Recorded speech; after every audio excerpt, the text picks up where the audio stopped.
Bem, meus irmãos, hoje nós vamos, pela graça e a bondade de Deus, concluir o nosso estudo durante esses 3 meses, em que nós nos mobilizamos a estudar a importância de uma vida piedosa a partir de uma mentalidade peregrina. Nós estudamos esses 3 meses e nos baseamos na vida dos santos do Antigo Testamento, na vida dos santos do Novo Testamento, na vida da igreja, principalmente no período dos reformadores, o período dos puritanos. Aliás, o período do puritanismo, ele serviu muito de base para nós, para que nós pudéssemos extrair alguns exemplos, alguns padrões de vida de homens e de mulheres que viveram piedosamente e que agradaram a Deus. Vida essa em que eles tinham como finalidade o amor e a preservação das Sagradas Escrituras em suas vidas. Vários foram os temas que nós abordamos, tá bom?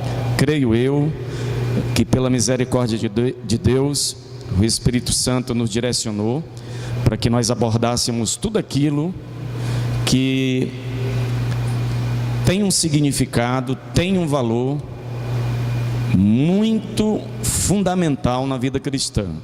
Nós abordamos os mais diversos temas que até então englobam a vida de um servo e de uma serva de Deus. E hoje nós vamos concluir, tá bom? E o texto que nós vamos fazer menção é a carta aos Hebreus. Toda a nossa exposição escriturística nessa noite nós vamos tentar abordar precisamente o capítulo 11 da carta aos Hebreus. Hebreus capítulo 11, versículos 13 e 14, tá bom? Nós vamos nos apoiar nesse texto, vamos nos apoiar nos exemplos de alguns homens de Deus do tempo dos puritanos, principalmente num livro muito famoso, que eu acredito que os irmãos devam ter lido, e se não tiver lido o livro, no mínimo assistir o filme O Peregrino, de John Bunyan. E também vamos nos apoiar em algumas afirmações e algumas exposições de um outro puritano do século 17, Jonathan Edwards. Então, basicamente, nós vamos trabalhar o texto nessa noite nesse sentido. Amém? Diz assim a palavra de Deus, Hebreus capítulo 11, versículos 13 e 14. E confessaram que eram estrangeiros e peregrinos na terra. As pessoas que dizem tais coisas mostram que eles estão procurando um país próprio. Palavra do Senhor. Oremos novamente, irmãos. Senhor, eis aí a tua palavra, nós nos curvamos diante da tua majestade, reconhecemos, ó Deus, a tua autoridade sobre nós, a autoridade da tua palavra, e te pedimos que pela tua eterna misericórdia, o teu Espírito Santo nessa noite venha nos auxiliar na compreensão das verdades eternas e imutáveis que o Senhor tem a tratar conosco. Ó Pai, ajuda-nos, porque nós reconhecemos, Senhor, que nada somos sem Ti, nada podemos sem Ti, Senhor. Pois assim nós te pedimos e te agradecemos em nome de Jesus, o Teu Filho amado. Amém e amém. Meus irmãos, na nossa palavra introdutória, nós queremos em primeira mão salientar o conteúdo ou escopo maior do capítulo 11 da carta aos Hebreus. Na maioria das nossas Bíblias hoje nós encontramos uma epígrafe no capítulo 11 da carta aos Hebreus, como sendo o seu título maior, considerado e narrado como os heróis da fé. Entretanto, a abordagem do escritor à carta aos Hebreus, no capítulo 11, ele fala realmente sobre a importância da fé, como homens e mulheres que viveram piedosamente, viveram uma vida devotada a Deus, alcançaram pela misericórdia de Deus aquilo pelo qual eles foram chamados. Mas, entretanto, basta salientar para os irmãos também que, além do fato da importância da fé na vida desses homens e mulheres, nós notamos também a intenção do autor de mostrar que todos estes que assim viveram pela fé, mas viveram focados, viveram destinados ou com a sua vida totalmente devotada a uma situação superior, voltada para uma questão ainda maior do que até então nós lemos nas Escrituras no Antigo Testamento. Observamos, quando lemos o capítulo 11, que o enfoque do autor é mostrar que estes que viveram pela fé, eles viveram à procura, eles viveram em obediência a uma palavra que até receberam da parte de Deus, mas eles procuravam e eles obedeciam a Deus, porque eles foram chamados para uma pátria maior, para uma pátria superior, é o termo que é utilizado pelo comentador aos Hebreus.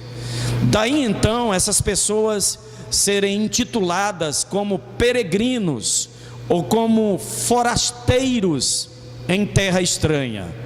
E a ênfase maior do comentador aos Hebreus, ele depara-se justamente na vida dos patriarcas, mais precisamente na vida de Abraão, na vida de Sara e na vida de Jacó, porque estes declararam abertamente que eram peregrinos, estes falaram abertamente nas suas gerações que eles eram forasteiros.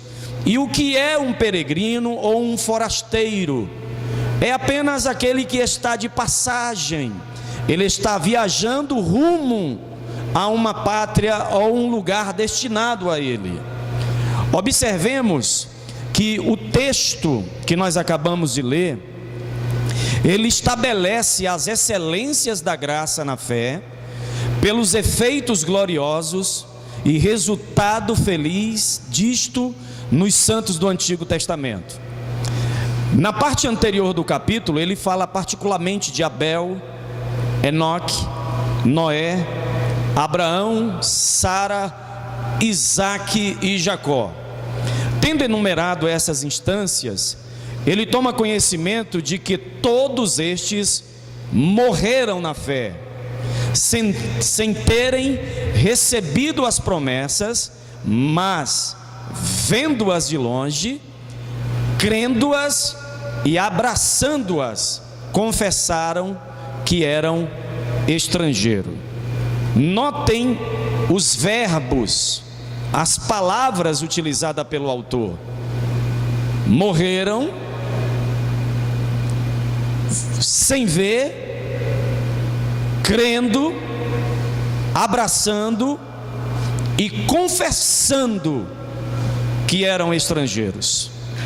A postura assumida por uma genuína vida peregrina é a postura daqueles que estão conscientizados pela palavra de Deus, convencidos pelo Espírito Santo, que eles morrerão na fé no sentido de eles descerão às sepulturas, mas não abrirão mão dessa fé, mesmo sem terem recebido as promessas, eles continuarão vendo-as de longe, crendo nessas promessas, abraçando essas promessas e confessando que são estrangeiros, que não somos daqui, que a nossa vida não tem nada a ver com esse mundo, a nossa vida não tem nada a ver com os princípios, com os valores, com os padrões e com os prazeres deste mundo. Nestas palavras, o escritor parece ter um respeito mais particular a Abraão e Sara e seus parentes, que vieram com eles de Harã e de Ur dos Caldeus, como aparece no verso 15, onde ele diz: e se na verdade se lembrassem daquela de onde haviam saído, teriam oportunidade de tornar.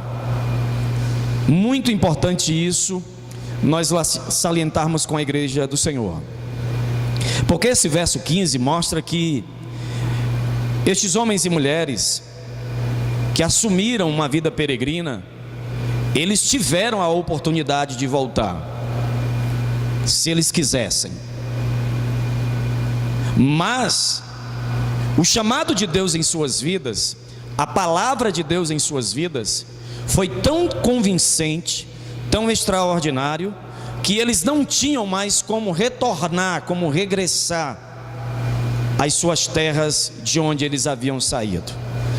Tornar para eles, ou regressar para eles, significava em absoluto morte, significava em absoluto um abandono total de uma promessa superior e extraordinária que um Deus desconhecido até então haviam feito promessas para eles, e eles tiveram essa oportunidade de retornar, mas eles não retornaram, porque Deus os sustentou do começo do chamado até o fim do chamado de suas vidas. Duas coisas podem ser observadas aqui.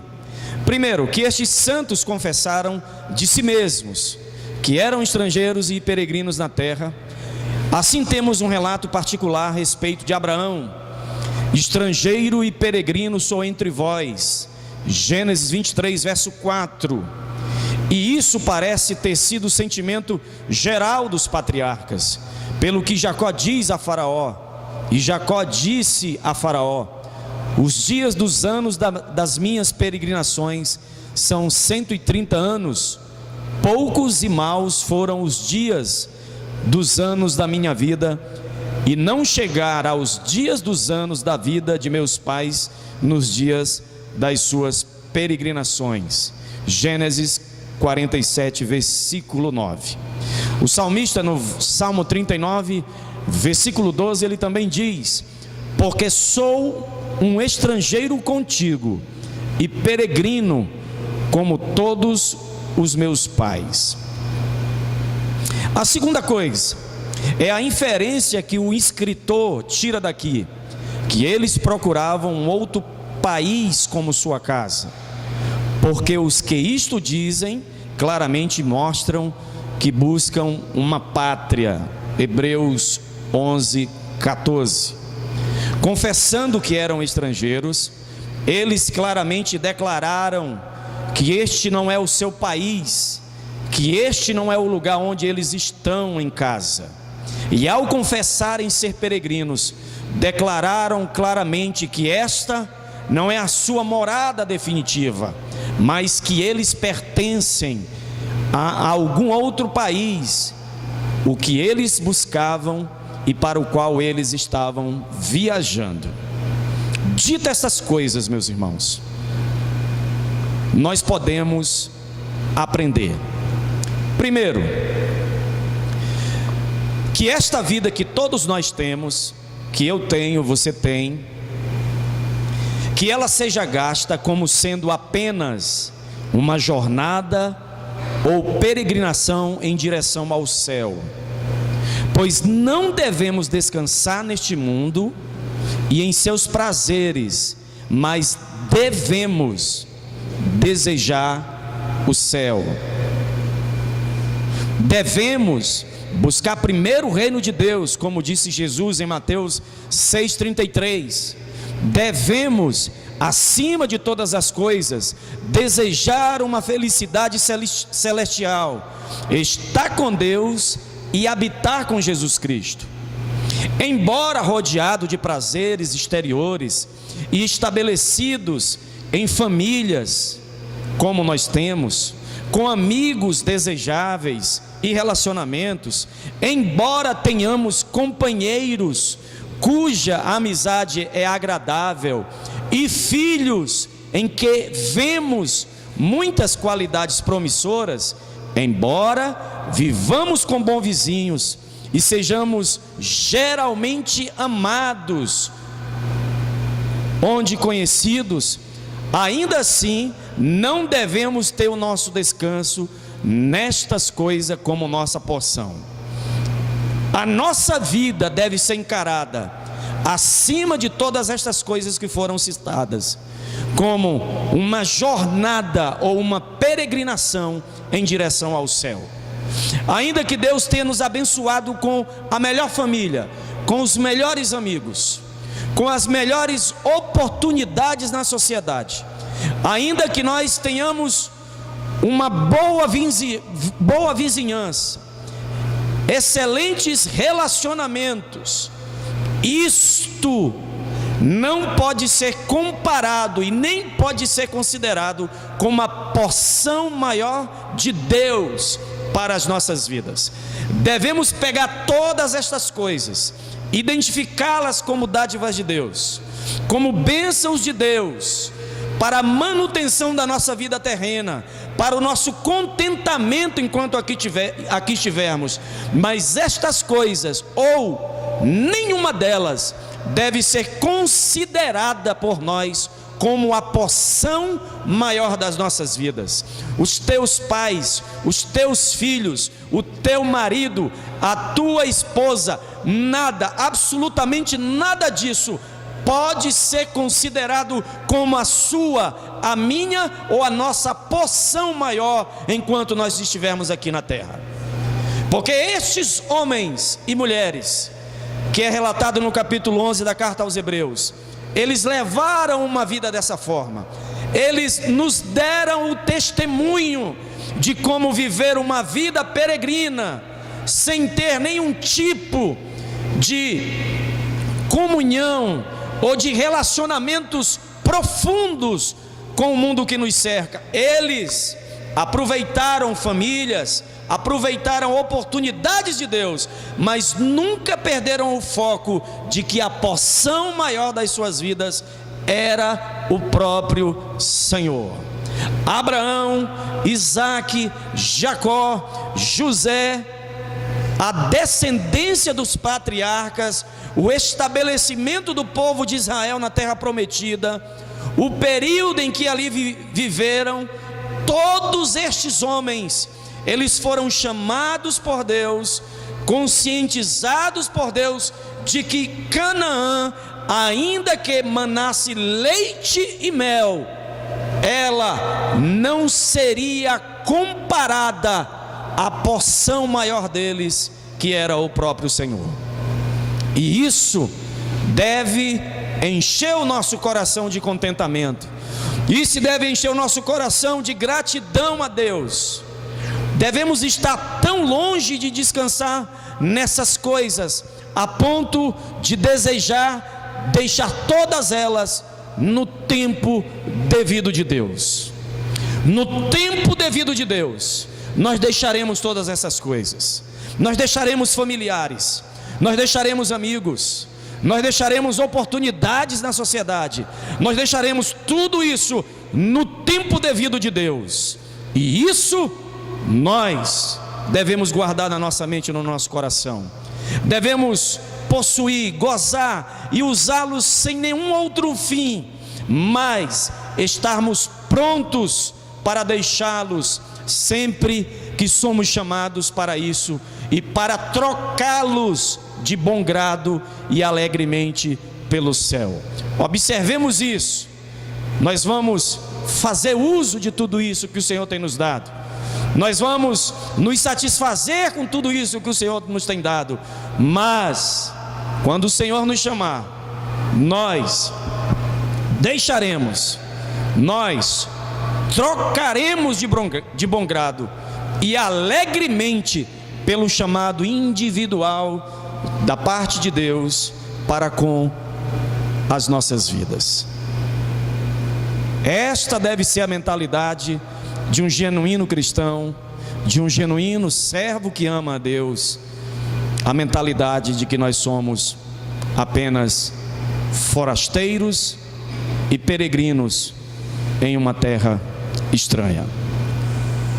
Um viajante não tem o hábito de descansar com o que ele encontra na estrada, ainda que seja confortável e agradável. Ainda que seja confortável e agradável, tudo isso que o Senhor tem nos concedido, nós não descansamos, nós não temos como contentamento maior estas coisas. A própria lei de Deus, a própria Torá, quando estabelecida pelo próprio Deus e dada pelo próprio Deus ao seu povo, o reagrupamento dos mandamentos, a ordem em que cada mandamento foi colocado, de uma maneira muito sábia, de uma maneira muito ordeira da parte de Deus, nos salienta qual o grau de valores de todas as coisas que são pertinentes à nossa vida. Deus deixa claro, em primeiro lugar, deve-se amar a Deus acima de todas as coisas, acima até mesmo de tudo isso que representa a bênção de Deus em favor das nossas vidas. Quando você chega no quinto mandamento, que é honrar pai e mãe, Deus está dizendo: você deve honrar, você deve zelar, você deve amar, mas observe em que nível, grau está o seu amor, o seu querer, o seu prazer, a sua satisfação, considerado aquilo que é requerido a mim. E Jesus, durante seu ministério, ele vai reforçar isso, dizendo que aquele que não deixar amor de pai, amor de mãe, amor de irmão, por amor a mim, não é digno de mim. Amar a Deus sobre todas as coisas, ter a consciência de que Deus é a nossa porção maior. O viajante, ele não está seduzido pelas aparências finas a ponto de adiar a ideia de prosseguir, mas o fim de sua viagem está em sua mente, e é agradável para ele pensar que um tanto do caminho já ficou para trás. Semelhantemente, devemos desejar o céu mais do que os confortos e prazeres dessa vida. Paulo, quando escreve aos Romanos, ele vai dizer: a nossa salvação está agora mais perto de nós do que quando aceitamos a fé, mostrando justamente a nossa caminhada como sendo uma caminhada progressiva rumo aos céus, uma jornada ao céu. O nosso desejo pelo céu, pela glória futura de Deus, hoje deve ser ainda maior do que quando nós começamos a nossa jornada cristã, do que quando nós começamos a nossa caminhada cristã. E a pergunta que vos faço nessa noite é: você deseja, você almeja o céu hoje mais do que no tempo em que você começou a sua jornada, a sua caminhada de peregrinação? Ou você se deixou encantar enquanto caminhava, se deixou levar pela beleza, de todos os prazeres exteriores, de todas as oportunidades terrenas que não são comparadas ao gozo eterno daquilo que Deus tem preparado para nós. Esta, meus irmãos, é a grande pergunta que deve circundar o nosso coração. Esta deve ser a pergunta que deve inquietar a nossa alma e que deve nos impulsionar a uma vida de temor maior a Deus, de reverência, de desejo ardente de se encontrar com o Senhor, de sabermos que tudo aqui quanto nós temos como bênção de Deus é bom, mas o que Deus tem reservado para nós é muito melhor ainda. Louvado e exaltado seja o nome do Senhor. Segunda coisa que aprendemos é que devemos buscar o céu, viajando no caminho que leva até lá. Se queremos chegar ao céu, devemos ir pelo caminho que vai ao céu. Tá certo? Imaginemos isso como sendo: você quer ir para o Araturi, aí você vai